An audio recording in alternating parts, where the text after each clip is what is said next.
Smart Business. Dalam berusaha, smart listeners, dalam berbisnis, tentu kita ingin mendapatkan untung. Tapi ternyata branding juga tidak perlu dan tidak bisa dikesampingkan. Nah, gimana caranya untuk menyelaraskan antara keuntungan dengan kita yang akan membangun branding? Di kesempatan kali ini, saya sudah bersama dengan pakar branding Indonesia, Pak Silih Agung Wasesa. Halo Pak. Halo. Gimana kabarnya? Alhamdulillah. Alhamdulillah. Kalau kita ngomongin branding Pak Silih, kadang-kadang kan orang-orang quote and quote pakar-pakar branding gitu, para ahli branding, aktivis branding, pasti selalu bilang bahwa bangun brand begitu. Nah, kapan dapat untungnya? Ini gimana nih pandangannya Pak Silih? Silakan. Iya, jadi sebetulnya kan yang menarik dari branding itu adalah kita cenderung pakai otak kanan nih, gitu ya. Kreativitas muncul di sana. Jadi biasanya ada beberapa produk justru ketika di branding itu kita dapat sinyal-sinyal, oh kayaknya gue bisa dapat untungnya dari sini juga nih. Contohnya kalau dia tukang bubur kacang hijau gitu ya, mungkin dia dapat untungnya belum tentu dari jualan bubur kacang hijau. Bisa jadi bubur kacang hijaunya dijual murah gitu, tapi karena banyak yang beli, terus kemudian dia punya produk lain. Katakanlah rotinya, katakanlah kerupuknya gitu ya, atau produk-produk lain lah. Nah di situ dia bisa dapat ngambil untung di situ. Jadi itu salah satu contohnya. Jadi kita punya banyak keuntungannya branding itu, bahwa keuntungan tuh nggak cuma datang dari satu sisi doang, justru dari sisi lain.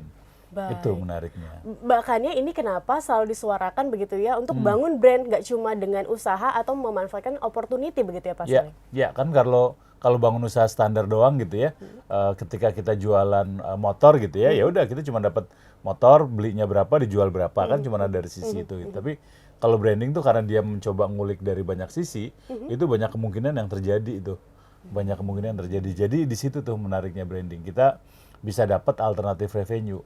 Bahkan beberapa case alternatif revenue itu justru lebih banyak daripada revenue utamanya. Wow, menarik ini. Ada nggak kasusnya yang seperti Ada apa? banyak sih sebetulnya. Kayak misalnya di Jogja gitu ya. Di Jogja tuh ada satu brand fried chicken gitu. Ada brand fried chicken itu kalau misalnya tukang potong ayam lain mau ikutan bisnis ke fried chicken itu dia bilang, gila ini nggak mungkin nih. Harga mentahnya aja lebih mahal daripada harga matangnya dia gitu. Tapi orang nggak tahu bahwa yang dilakukan oleh fried chicken itu ya dia memang jual satu produk yang paling laku, harganya murah gitu ya, nggak dapat untung dari situ gitu, tapi dia dapat untung dari yang lain. Ketika orang datang ke sana beli fried chicken kan nggak mungkin minum, nggak mungkin nggak minum gitu ya, nggak mungkin beli yang lain juga gitu. Nah itu yang kemudian membuat dia dapat banyak dari situ, karena kedainya luas, parkirannya gede, duit dari parkiran justru lebih gede dari keuntungan yang dia jual dari fried chickennya itu juga. Menarik. Tapi kan prosesnya ini kan lama ya Pak Silih. Lama sekali untuk bisa membangun sebuah brand. Brand itu bisa stand out di pikiran para konsumen. Nah ini gimana untuk bisa bertahan begitu agar ya keuntungan bisa tetap didapatkan, tapi brand juga tidak ditinggalkan. Iya, nah ini yang kedua nih. Jadi sebetulnya kalau sekarang karena ada sosial media gitu, kita bisa ngebangun brand dengan waktu yang lebih cepat gitu ya. Apalagi sekarang kan fasenya lagi di TikTok tuh. Orang pakai TikTok Live tuh lebih cepet lah. Kalau Instagram, Facebook itu kan tergantung follower kita tuh. Nah kalau TikTok kan lebih banyak. Jadi kita ngebangun branding juga lebih cepat.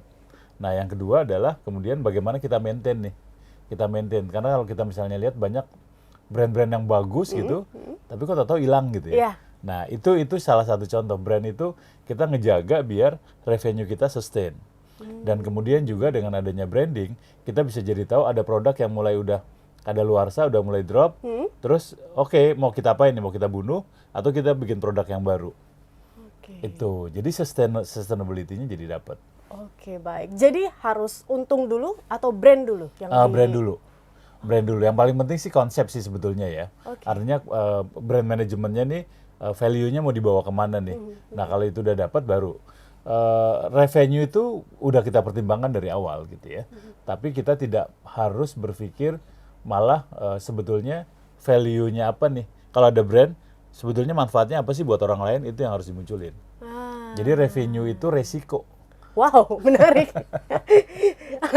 Menarik ini Pak Silih. Iya. Revenue itu justru resiko. Justru resiko. Karena kan value-nya kita kuatin gitu ya. Makanya buat teman-teman yang mau bikin produk, begitu pikiran pertama, gua untung berapa, udah lepasin deh. Itu nggak bakal laku produknya. karena kita udah mikir diri sendiri. Nah, kalau brand itu adalah yang harus dipikirin adalah justru customer-nya nih. Kira-kira brand kita benefitnya apa nih buat customer. Nah, itu nanti begitu untung ya itu resiko aja gitu. Tapi kalau kita dari awal, gua untungnya berapa ya? Wah, itu udah agak repot tuh. Mendingan tutup sebelum berkembang aja tuh. Baik, berarti memang harus didasari dan ditarik lagi begitu ya Pak Silly dari awal apa tujuan untuk membangun brand tersebut. Ya. Kemudian ya kalau misalnya ending-endingnya untuk diri sendiri aja, memperkaya diri begitu ya. Itu mungkin akan lebih sulit Agak begitu susah, ya. agak susah. Oke, baik. Ada lagi nggak Pak Silly contoh begitu ya dari brand-brand yang sebenarnya tuh dia bisa mengambil untung dari hal lain gitu daripada main bisnisnya. Iya, ada banyak sih ya, sebetulnya ada banyak. Kayak misalnya, tadi kan kita ngomongin fried chicken Fried gitu chicken, ya. benar. Terus ada juga cafe gitu, ada juga cafe. Cafe ini kemudian dia buat, kafenya itu dia buat ruangannya luas, Oke. ada permainan, board game tuh banyak di Oke. situ. Terus harganya juga murah lah gitu ya. Jadi kemudian kan jadi banyak tuh yang datang, jadi banyak yang datang. Sama kemudian yang dijual oleh kafe itu adalah bukan revenue-nya dia nggak dapat dari makanan, tapi dari jumlah orang yang datang. Jadi karena dia rame di situ, udah murah, ada board game-nya, tempatnya luas gitu. Itu dia sebulan mungkin bisa sampai berapa puluh ribu orang gitu yang datang ke situ. Udah ketika ada produk masuk dia bilang, gue punya 20.000 orang nih sebulan. Mau dicas berapa per orang untuk produk lo misalnya. Oke. Ya udah, produk ke situ masang segala macam gitu, tapi dia justru penghasilannya dari situ. Jadi bukan dari selisih harga, ya itu ada selisihnya tapi nggak banyak gitu. Itu bisa kayak gitu juga. Berarti main produknya bisa dikatakan dikesampingkan nggak? Pak Silly? Yes, banyak yang kayak gitu. Banyak yang bilang bahwa main produk itu yang paling disukai oleh banyak orang, tapi ya udah, biar dia datang orang nggak usah ngambil keuntungan di situ, ngambil keuntungan yang lain. Itu karena sebetulnya ini juga terjadi di minimarket misalnya gitu ya. Minimarket itu biasanya kalau kita beli produk-produk yang sering dibeli, Ya. itu biasanya harganya nggak jauh beda sama minimarket sebelah. Tapi kalau kita misalnya beli pasta gigi gitu ya, beli sabun, beli sampo itu kan sering dibeli itu. Tapi kalau kita beli lapel, terus beli apa ya yang jarang kita beli itu harganya pasti naik. Alat-alat listrik gitu itu pasti harganya jauh lebih tinggi di situ. Iya. Itu. Baik, berarti mencari untung atau meninggikan harga begitu ya selisihnya di produk-produk yang lain. Gimana menentukan ini Pak Silly?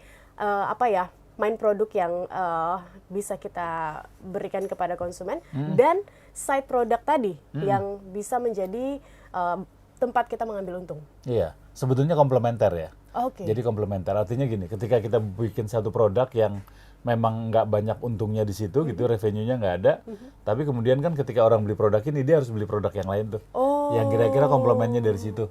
Nah, revenue dari komplemennya itu yang kita bikin tuh.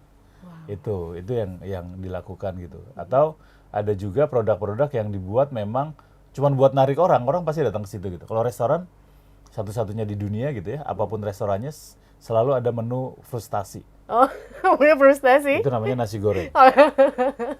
Udah deh, kita kayak Indonesia mau ke restoran Itali, restoran Jepang, mau ke restoran Meksiko gitu ya, selalu ada yang namanya nasi goreng. Cuman Comfort food-nya orang Indonesia. comfort food-nya orang Indonesia. Nah itu kita dapat bisa ngambil untung dari situ tuh, ngambil dari kan. Jadi ya mau ke Jepang, ya gue pengen nyobain sushi gitu. Pas milih-milih kok, oh ada nasi goreng. Itu salah satu contoh. Jadi kita bisa ngambil revenue itu dari kira-kira kebiasaan orang beli itu kayak apa gitu. Oke, baik. Gitu. Smart listeners, ini tentu dibutuhkan kreativitas yang luar Ya. biasa ya Pak Ya. Silly ya, untuk memikirkan bagaimana tadi komplementari produknya ini bisa mendukung main produk yang kita punya begitu Yes. kan Pak Silly. Dan semoga Anda juga bisa menemukan jawabannya, apalagi untuk Anda mungkin sekarang yang sedang membangun brand Anda sendiri.